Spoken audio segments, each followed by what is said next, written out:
kind of leads into the next chord. It just makes it feel like there's this forward motion happening. Hello, Nate here with another piano tutorial. So there's this playing pattern or rhythm that comes up all the time when doing piano accompaniment with chords. Pretty much every song I teach sounds better with some version of this left-hand rhythm approach. It gives everything you play more energy and movement. Rather than teach it over and over again in song tutorial video after song tutorial video, I figured I would make one video once and for all to teach you. I'll show you what I'm talking about. Imagine we're playing this chord progression in kind of a slow, pretty song. Level 1 would be to just hold the left hand and do quarter notes in the right, like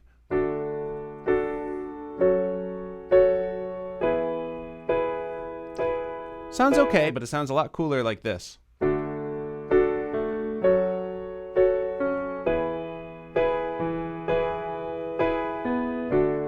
Or maybe we're playing this chord progression in a faster, more energetic song like this.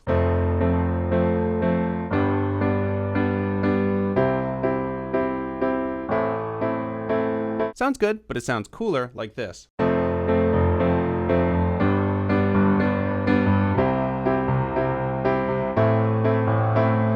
The main idea is you've been keeping a steady pulse with your right hand, and we're going to start adding in some left hand rhythms in between those hits. Best way to think about this is to be thinking in eighth notes. So if your right hand's going 1, 2, 3, 4, maybe you're tapping your foot along with those hits. We got to start thinking about the space in between where your foot goes up. 1 and 2 and 3 and 4 and. So we're going to put some left hand hits on those ands. Just to first get a feel for this, do that right hand quarter note pulse. I'm just doing a C major chord, and just in between those right hand hits, every single time add a left hand low C. 1 and 2 and 3. So you're just kind of like rocking back and forth between your hands. Do that for a minute until it feels sort of natural.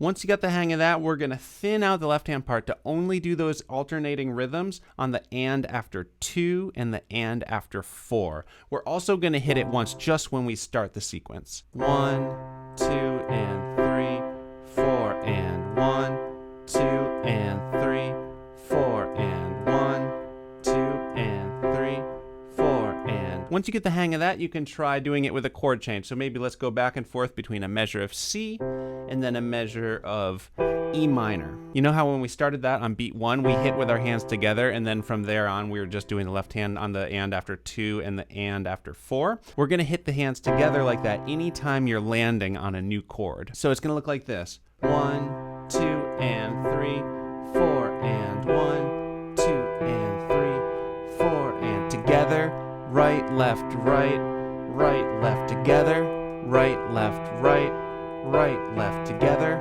right, left, left, together,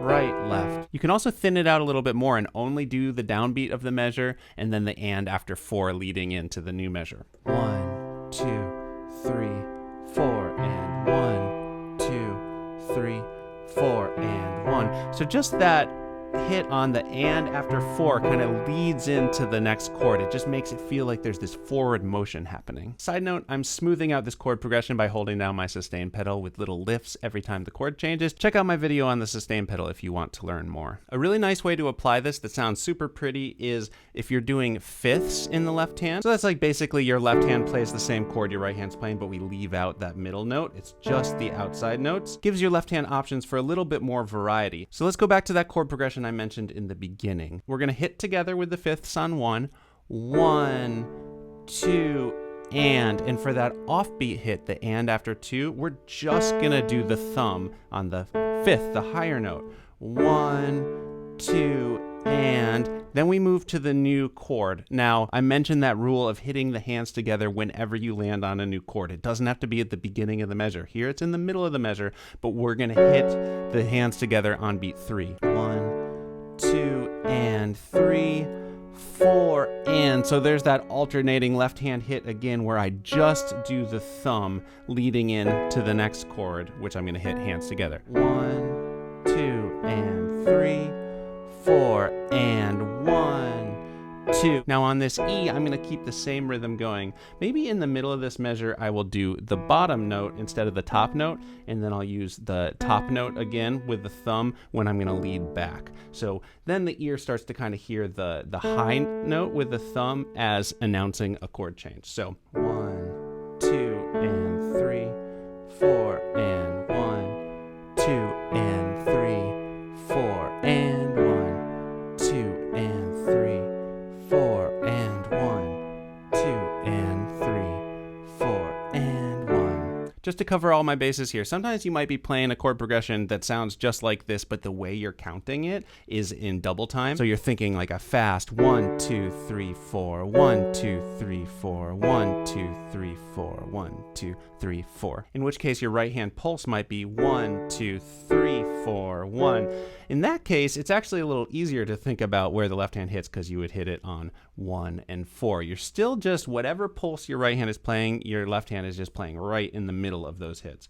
1, 2, 3, 4, 1, 2, 3, 4, 1, 2, 3, 4, 1, 2, 3, 4, 1. I want to give one more example, that fast and energetic one I showed you at the beginning. Here it is, and we're just feeling quarter notes in the right hand. 1, 2, 3, 4, 1, 2, 3, 4, 1, 2, 3, 4, 1, 2, 3, 4. Let's add those left hand hits on the and after 2 and the and after 4. This time I'm going to go back to only hitting the hands together when it lands on a new chord.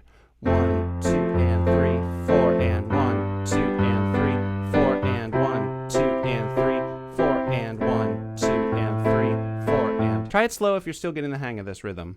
1, 2, and 3, 4, and 1, 2, and 3, 4, and. If your hand can stretch an octave, let's try this. We're going to do octaves in the left hand, and then on the and after 4, the one that's leading into the new chord, I'm just going to hit the top octave.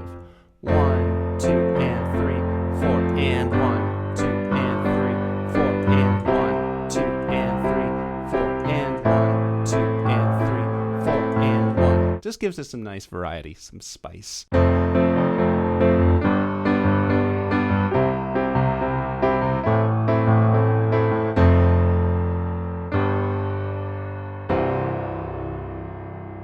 Thanks for watching. I hope that was helpful. If you did find it helpful, I hope you will subscribe, turn on those notifications so you know anytime I release a new video like this. And I'm going to do more videos like this, more sort of technique or theory videos that aren't just specific to a given song. So let me know in the comments what piano techniques or ideas you would like to see me do a video on. Have an awesome day.